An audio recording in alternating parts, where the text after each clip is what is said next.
Okay, well, tonight we're going to go straight into the passage that we're going to be looking at, which is a different passage to the usual, perhaps, Haggai, the book of Haggai. And so if you'd like to turn with me, it's near the end of the Old Testament, if you're not quite sure. After Haggai comes Zechariah and then Malachi, and then you're in Matthew. So if you're not sure, you can work your way back from Matthew to Malachi, then to Zechariah, and then to Haggai. It's a difficult one to find because there are only 2 chapters. So I'm being nice to you and giving you the roadmap.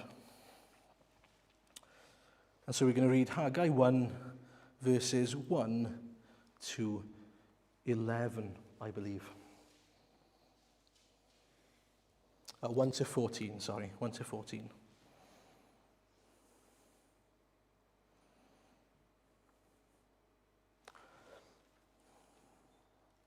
In the 2nd year of King Darius, on the 1st day of the 6th month, the word of the Lord came through the prophet Haggai to Zerubbabel, son of Shealtiel, governor of Judah, and to Joshua, son of Jehozadak, the high priest. This is what the Lord Almighty says. These people say, the time has not yet come for the Lord's house to be built. Then the word of the Lord came through the prophet Haggai. Is it a time for you yourselves to be living in your panelled houses while this house remains a ruin? Now this is what the Lord Almighty says. Give careful thought to your ways. You have planted much, but have harvested little. You eat, but never have enough. You drink, but never have your fill. You put on clothes, but are not warm. You earn wages, only to put them in a purse with holes in it. This is what the Lord Almighty says. Give careful thought to your ways. Go up into the mountains and bring down timber and build the house, so that I may take pleasure in it and be honored, says the Lord. You expected much, but see, it turned out to be little. What you brought home, I blew away. Why, declares the Lord Almighty? Because of my house, which remains a ruin, while each of you is busy with his own house. Therefore, because of you, the heavens have withheld their dew, and the earth its crops. I called for a drought on the fields and the mountains, on the grain, the new wine, the oil, and whatever the ground produces, on men and cattle, and on the labor of your hands. Then Zerubbabel, son of Shealtiel, Joshua, son of Jehozadak, the high priest, and the whole remnant of the people obeyed the voice of the Lord their God and the message of the prophet Haggai, because the Lord their God had sent him, and the people feared the Lord. Then Haggai, the Lord's messenger, gave this message of the Lord to the people. I am with you, declares the Lord. So the Lord stirred up the spirit of Zerubbabel, son of Shealtiel, governor of Judah, and the spirit of Joshua, son of Jehozadak, the high priest, and the spirit of the whole remnant of the people. They came and began work on the house of the Lord Almighty their God on the 24th day of the 6th month in the 2nd year of King Darius. Sorry, I forgot to put that verse in, but thank you. Thank the Lord for his word to us. And so I'm going to be honest with you. I was preparing for our next series, which is going to be on Esther, when as I was reading, I came across Haggai, and that was sort of part of the background reading that you would do.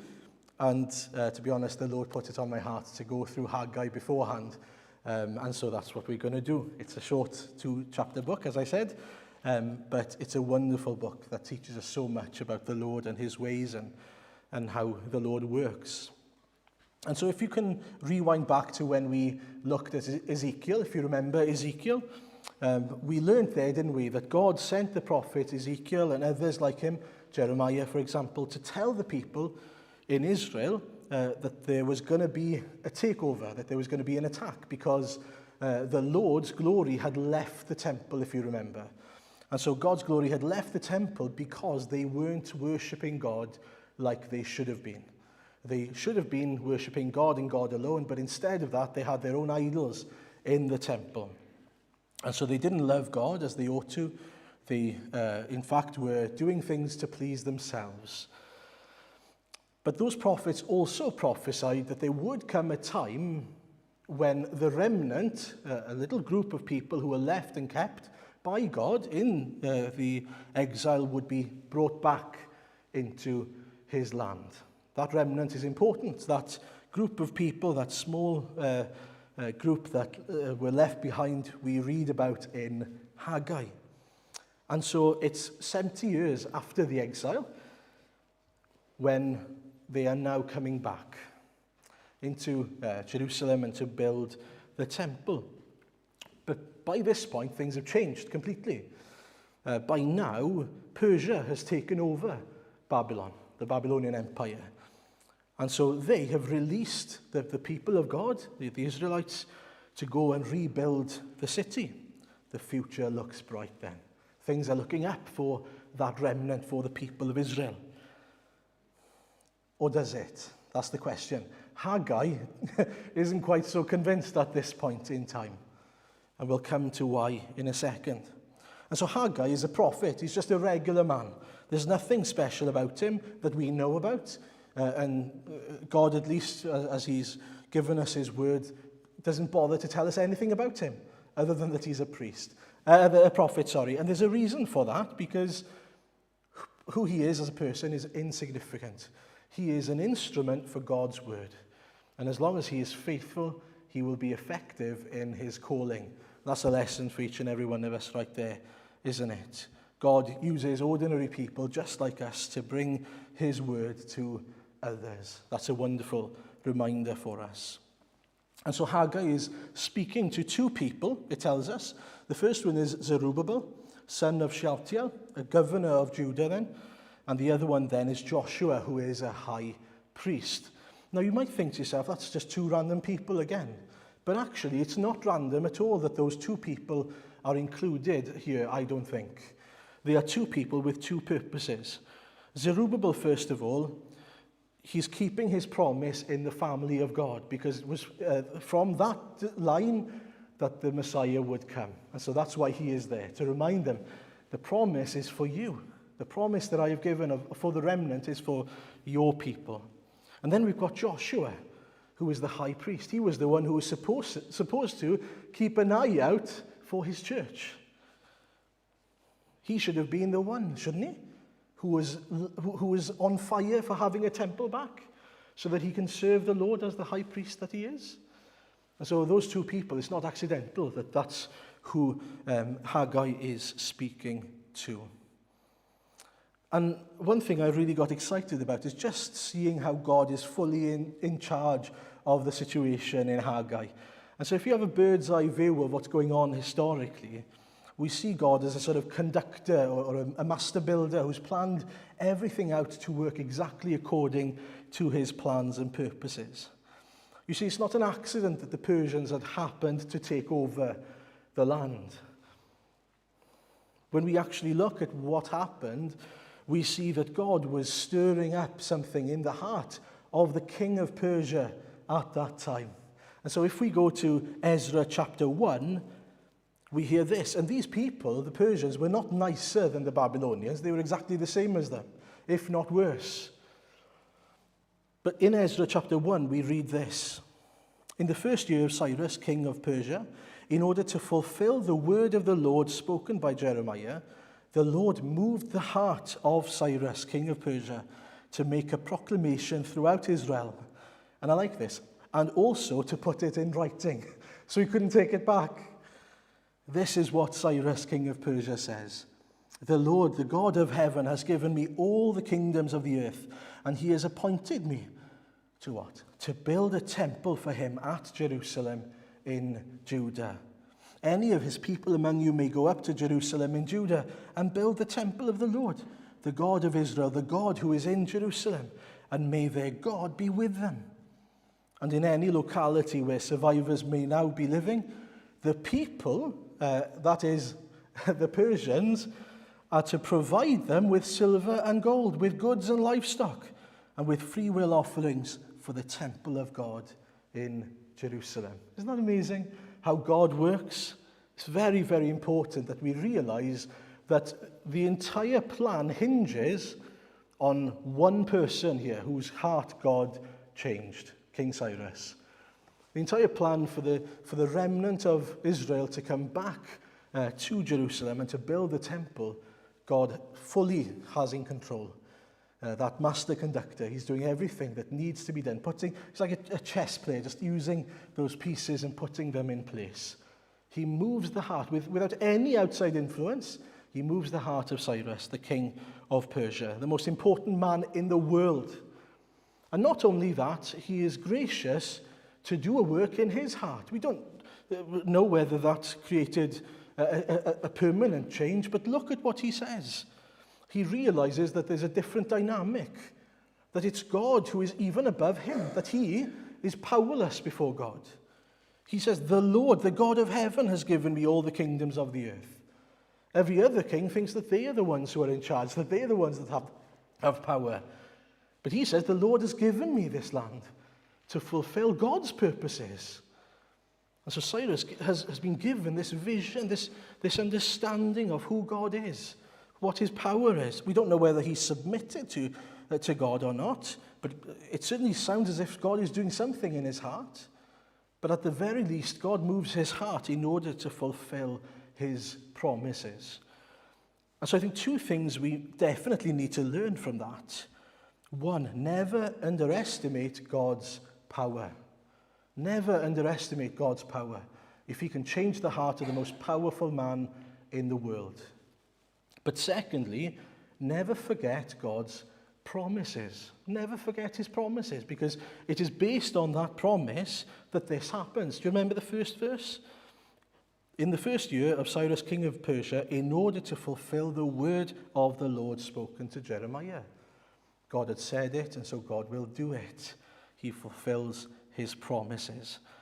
And so that gives us great comfort, doesn't it? Knowing that God will keep all his promises and that no one is beyond God's reach, not even the most powerful man in the world, whoever he is at the moment. And so God is this sort of conductor, controlling and making things possible, building his plan, putting it together. And we see that so clearly. And so in Haggai then we've got sort of four things happening, if you like. The first one is an accusation by God to the people. You're falling back to the same way of doing things again. You're forgetting to put God first, to love God and to make room for God. The second thing we see in chapter 2 then, the first 9 verses of chapter 2, is God dealing with that disappointment that the temple isn't what they expected it to be. And we'll see that next week.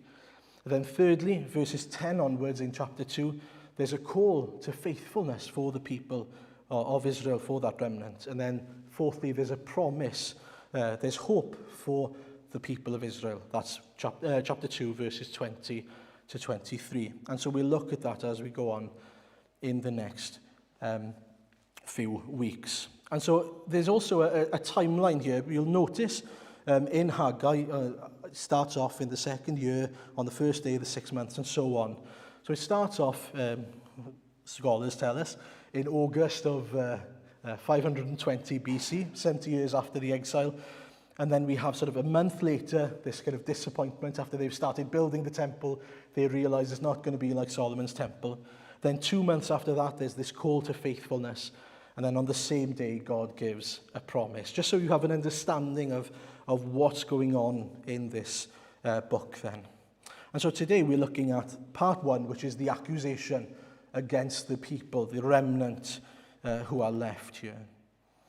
And so the accusation is this: these people say the time has not yet come to rebuild the Lord's house. And so God is saying, I have freed you for a purpose. I've brought you back so that you can now worship me. Not serve idols again, not do what you want to do, but come back and dwell with my people. And Cyrus got it. He understood what was going on. The reason why they were sent back was to build the temple, so that God could dwell with and among his people. And what have they done? They've gone back to doing things exactly the same way again. He's given them another chance, and they've just gone back to building their own little empires. And so the temple, the point of the temple, if you remember, back in Ezekiel and throughout the Old Testament, it was so that God could dwell among his people. God's presence there among his people. God's glory among his people. And so the point is then, they had come back, the remnant had been free to come back to Jerusalem. What should they have wanted to do first and foremost? Make room for God. We need God. We are desperate for God. If we don't have God among us, what do we have? Because that's what they learnt, supposedly, 70 years beforehand. If God's glory leaves, we are hopeless, right? 70 years have gone. What do? Well, surely they build the temple because they want God to dwell among them. No. They do this. They say, well, do you know what? I've lived in shacks and in poverty for 70 years. I deserve a break. I deserve now to have my own cozy little home. I want what I want. That's what happens. They don't realize that a life without God means nothing. A life without God's glory dwelling among us isn't life at all. It's pointless. It's futile. And so we see in the passage, what does God say to them? He said, is it time for you yourselves to be living in your panelled houses while this house remains a ruin? You're building little empires for yourself. You're serving yourself and the flesh rather than leaning on, trusting in God himself and allowing God to dwell among you in his temple. And surely that's a warning for us, isn't it? What do we seek in life? What is life all about for us? Knowing God, being in God's presence, having God not only dwell among us now, but dwelling in us by his Spirit. That's if you remember back in Ezekiel, especially chapter 11, he says there, but I have been a sanctuary to them where they are. You see, when they were in exile, to those who were faithful to the Lord, God was with them. His glory was with them, even in exile. But these people, they didn't give God a second thought. They were focusing on their own little lives, their own little empires. Me first, in other words. And the question for us is, we can be like that. Are we like that? We can be like that even as Christians. If you remember, Galatians 5:13, we looked at it not that long ago. You, my brothers and sisters, were called to be free, but do not use your freedom to indulge in the flesh. We can easily say to ourselves, oh, well, I'm safe now, I'm free, I know God, I know I'm in his hands, so now I'm going to focus on my own little house. No, we should be like Joshua. As for me and my house, I'm going to serve the Lord. I'm going to live for the Lord, for Jesus Christ. Do you know, I read an article, I think it was the Forbes online magazine, and it was on regrets. A study of a few thousand 80-plus-year-olds. Don't ask me why, that was what it was. But it was on sort of what would they have changed? What did they regret in life? And do you know what the top two things were? The first one was not leaving a legacy or not making a difference. And the second one was working too much. Now, I think that applies in life in general, but even to the Christian, that applies. What are we going to leave behind that is of eternal worth? What kind of a spiritual legacy will I have? Or will I have been so, obsessed by or taken by building a storehouse full of hay for myself, things that don't last on earth? What kind of a legacy will we have? Will we have made an eternal difference, a spiritual difference? And then working too much. In other words, doing the things that we want to do rather than trusting in the Lord and seeking him and being faithful to the call that he has put on us. I wonder if we're making or building empires for ourselves rather than serving the Lord. I don't know if you remember, we read in Ephesians 2 that we are sort of bricks that are built together to make the temple of the Lord. We have been made as interlocking bricks in order to build us up into that temple, holy temple of the Lord. Are we being built up then? Are we striving towards the right thing? Do you know what? I don't want to be at the end of my life. I don't want to be saying, I've wasted my life. I've wasted my life investing in things of the world rather than in the things of God. Because I'm here to glorify him. Now, it's important to make a distinction here, isn't it? That it's not building things in order to have salvation. Our salvation is by faith and grace alone. That's very important. We can't sort of earn our salvation. But at the same time, we have been freed to serve God and to be faithful to him. I want to live a life of obedience. I want to see his church grow. I want to see his empire being built on earth. Does that make sense? I don't want to see myself being the center of my life. I want him to be the center. And so he asked that question, doesn't he? Is it a time for you yourself to be living among your panelled houses while his house remains a ruin? God's presence is our main concern. His glory, his blessing, his power among us, not our own power or our own things. And then he goes on to say, verse 5, how do we apply this then? Twice he says, give careful thought to your ways. Give careful thought to your ways. You have planted much but harvested little. You eat but never have enough. You drink but never have your fill. You put on clothes but are not warm. You earn wages only to put them in a purse with holes in it. God's saying, I don't doubt your work ethic, but it's in the wrong thing.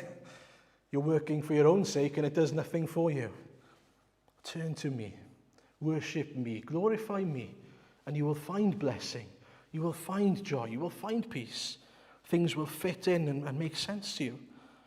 And then he goes on to say that second, give careful thought to your ways. Verse 7, give careful thought to your ways. Go up into the mountains and bring down timber and build my house, so that I may take pleasure in it and be honored, says the Lord.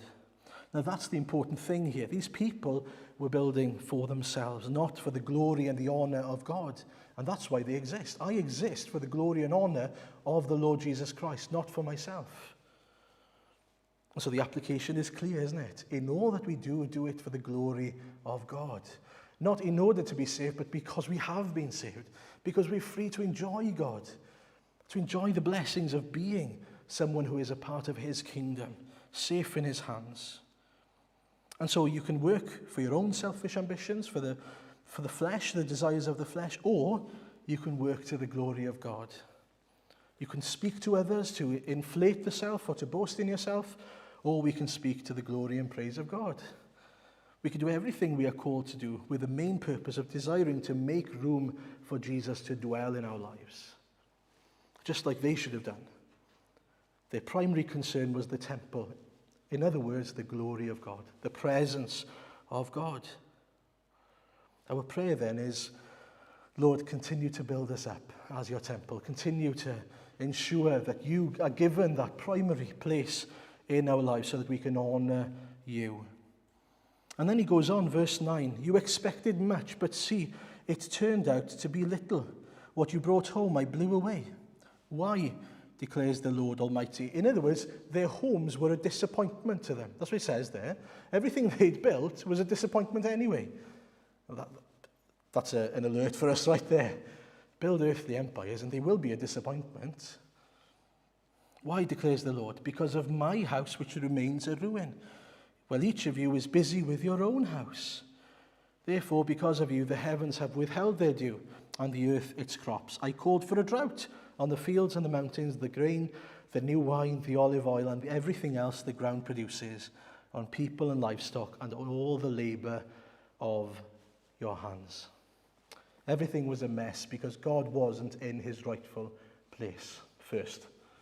Their main concern. The question for us is then, where is the Lord in your life? Is he your main concern? Is he your everything? Is everything you do centered around Jesus Christ and his glory? That's a big question, isn't it? Do we spend time in our lives making room for God to dwell among us and for God to be honored in our lives? I think there are some practical applications here as well. Some people come to me at times and say, well, I'm struggling to hear the voice of God, speaking to me in my life. And does anyone want to guess what my first question is? Go on, anyone guess? It's not a rhetorical question. My first question is, have you read the Bible recently? It's very simple. Do you see the point? Reading the Bible is us seeking the Lord first and making room for him to speak to us and to dwell in us and among us. Very simple, but it's obvious, isn't it? If we're not in the Word, how on earth do we expect the Lord to speak to me? And the second thing I think is very important as well is that we need to stop and think about our lives. Twice he says, give careful thought to your ways. Now here's a question for you. Do you do that? Think about your ways. How we live our lives. What our priorities are. There are times in life where we'll have to take the car to have an MOT. And there they will check, does everything work as it ought to? Is everything in the right place? Are there treads on the tyres and whatever?